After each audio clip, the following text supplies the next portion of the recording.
This video is about the B25 and the A26 that I made. Includes some of the flights that I still have reasonably good copies of the flight footage and some still pictures of the planes they're still great memories for me, and maybe they'll be great memories for you after you watch this video. Now, the three twin-engine planes that I made, the TIGERCAT, the B25, and the A26, the only one that did not survive to make it into the Spitfire bedroom was the A26. But I do have some footage of it, some fond memories. Maybe you've never seen it fly. The A26 was a very, very cool plane and so much fun to fly. And the lesson is, in my museum, I call this my Spitfire bedroom. Really, it's really a memory bank here.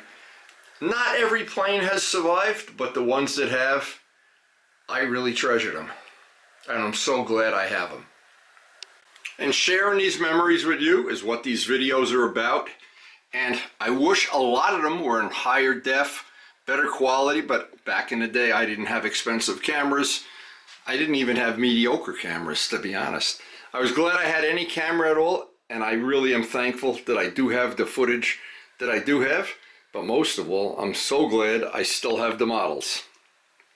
So just let me set the stage for the A26. It started when I built the B25. That was a 2-year project, and I got to fly it at Brodex, and I got to fly it at the Nationals. And at the end of the 2nd year of flying it, I just had to have another twin, and that became the A26. Now notice it's a high aspect wing.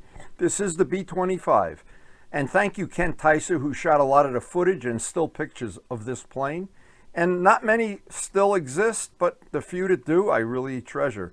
Now, all of these pictures, when you see them as still pictures, you don't get the full feeling of this plane had an incredible corner. And everybody, I remember even at the Nationals, everybody saying, wow, what a corner that had. Holy mackerel. Oh, now we got to top 20 day, and there was a horrible, horrible storm had gone through. And I remember a lot of people were bailing out. A lot of people didn't make it through the pattern, but the B25 did. And I'm proud to say that really was, I hope somebody still has that on video. And having this model in my collection of model planes inspired me to design and build the A26. And the A26 followed this one, and I think that was the one that I don't have in my collection anymore, so I treasure these pictures even more. So I also wanted to put on the end of this video so you could actually probably see a comparison. I have a flight that Ken Tyser recorded of the B25, and again, the models were very similar in a lot of ways. The feel at the handle, the cornering was exceptional. Anybody that ever saw these planes in real life, the first comment when you'd land the plane was, oh, wow, that thing's got a great corner. Well, you know what? It did. But the big thing that I always remember is just how much fun these twins were to fly.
So the next twin I made, the A26.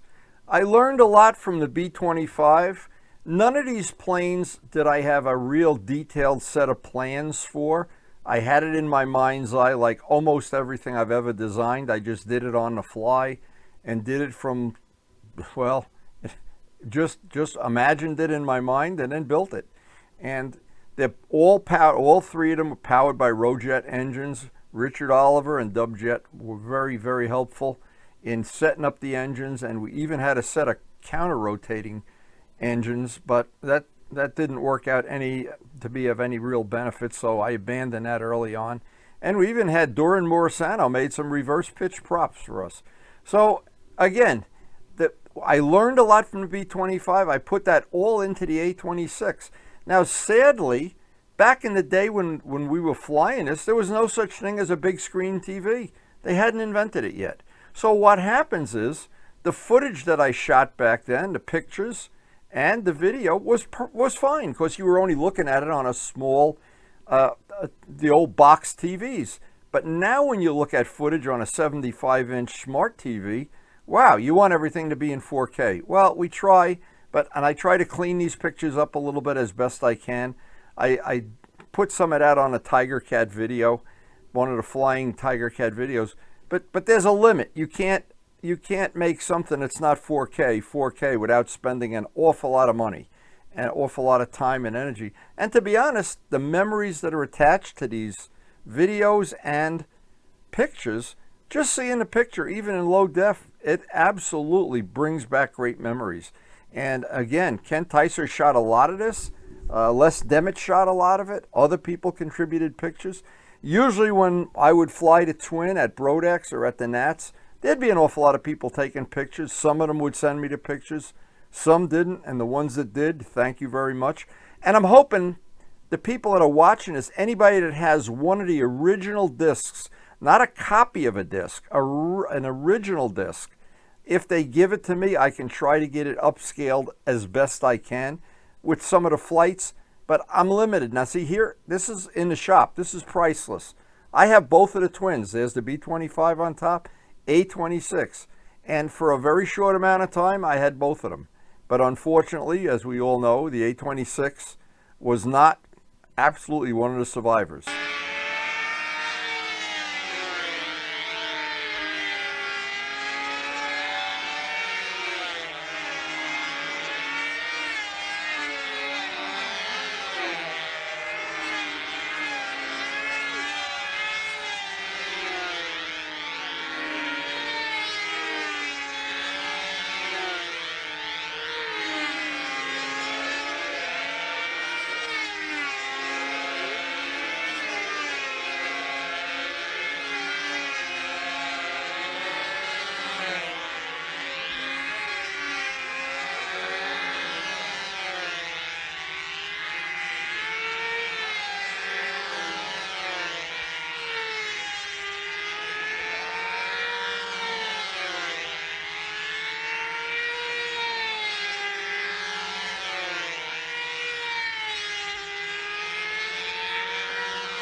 the story of the A26 is that it was a really good plane. I really enjoyed flying it, and that's the test of, I guess, of everything. Flew it at the Nationals, flew it at Brodex, flew it at several local contests, including Palisade Park. Always drew a crowd, always had a lot of people around it checking it out and looking to see what some of the unique features were. But like some stories in life, the A26 was not a survivor. It was not destined to make it into the Spitfire bedroom at the end of my career. And sadly, when I look back at this, it was not only crashed once, I repaired this and got to fly it for another half a season. And it part of the thing I repaired had broken, and I didn't want to take a chance on somebody getting hurt at one of the contests, so I just abandoned it. But the A26, it's just great, absolutely great memories. And after the crash of the A26, I immediately started planning my next twin. These twins captivated me for probably 6-7 years. The years I spent building them, flying them, taking them all around the country, taking them to the Nats, to Brodex. Those years I look back on as some of the most entertaining, most fun years of my life. And the actual flying of the models. When you grab the handle for a model, a twin-engine plane, it's a whole different feeling. Anybody that knows. And a twin-engine gas plane, not a twin-engine electric, a twin-engine gas plane where the engines have to be synced. And oh my God, just the excitement, the adrenaline that flows when you're out flying one of these twin-engine models. You can't put it in words. I can't. I don't have a word to describe it.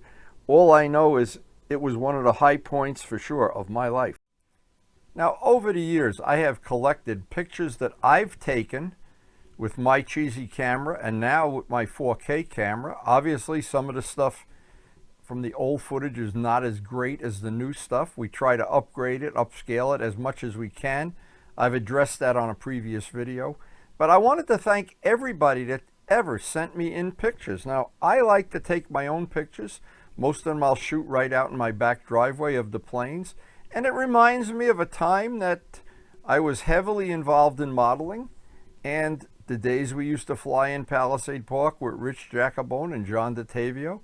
Billy Sargent, motocross champion supreme, even made a comeback in the over 35 class and was the #1 rider. And Billy is a good example of somebody who's a modeler, a motorcyclist. People that love more than one thing, have more than one passion. And some of the times I've looked at my whole life, I've owned motorcycles since I probably was 14 years old, 15. I've loved model planes since before then, and I've always loved model trains, and I try to include some of that on all of the videos. And kind of an eclectic channel. Maybe you're new to it, maybe this is the first time you've ever seen it. We try to include all of it, the passions we have, and a lot of it is just the technology I've learned and developed and shared with people about painting things, painting model planes and how to build them. I always felt compelled to share that information that was given to me by Harold Price and people like John DeTavio, that when I was a lot younger and they took me under their wing, drove me to contests, inspired me to learn how to fly better. And the Rich Jacobone's 90 powered Stuka, what a work of art that was. And every one of these models are a labor of love. For people that are not true modelers, don't have any concept of how many hours go into making something like this and painting it and detailing it. And the first thing you have to do is dream it and come up with a paint scheme, come up with a design. And John Brodek's contribution to the sport, just unbelievable. John and Buzz, thank you guys so much for sharing your passion over the years. And I am just looking back at pictures that I know this was actually little snippets of my life. And Sparky, with all of the effort he's put into sharing with the stunt hanger and his videos and his pictures, sharing what we enjoy, sharing the passion we have. And I like to ramble on and on because a lot of people don't understand. The part of it that they don't seem to understand is to be a modeler, or to be a real motorcyclist, or to have a real model railroad, or to be a real painter, to do any of those things well is a labor of love. You're not going to do it in one afternoon. It takes year after year of dedication. And some of my friends do 2 things well, or 3 or 4 things well. And some people even play music and do things well. So I don't play any music, so don't wait for my guitar lesson on a video. But anyway, I do really share the passion of motorcycling, and with many people, and with Joe Adamusco, who actually came to one of our track days and videotaped us doing our track day thing, and shared his love of Spitfires, Dave Downey, and did a lot of the work on a B25, among other things. But all of these, to have these pictures, the Red Baron, my trip to Reno, I've tried to share and document that on video, because a lot of times, Buddy Weeder's model, and some of the things that Buddy Weeder and I were kids together. We grew up together. We loved model planes. And some of the things that you think when you get older they're not going to be a great memory, and you look at a picture like this, or you look at a little video of a B25 flying, and the thing that goes through my head more than anything else, and I try to share this, and Barry building that sweeper, you're the king. The thing, there's Billy again, the thing that I always think about is, I feel sorry for the people in life that don't have a passion for anything. And I feel sorry for the people like me that have too many passions. Or maybe not, I don't know. But anyway, I hope you have a passion, and I hope you'll share it. If you like this video, hit the like button. Please hit it so we can make more. I'll look at the like button. If enough people respond, I'll make more videos. And I hope you did enjoy the video. And guys, thank you so much for watching.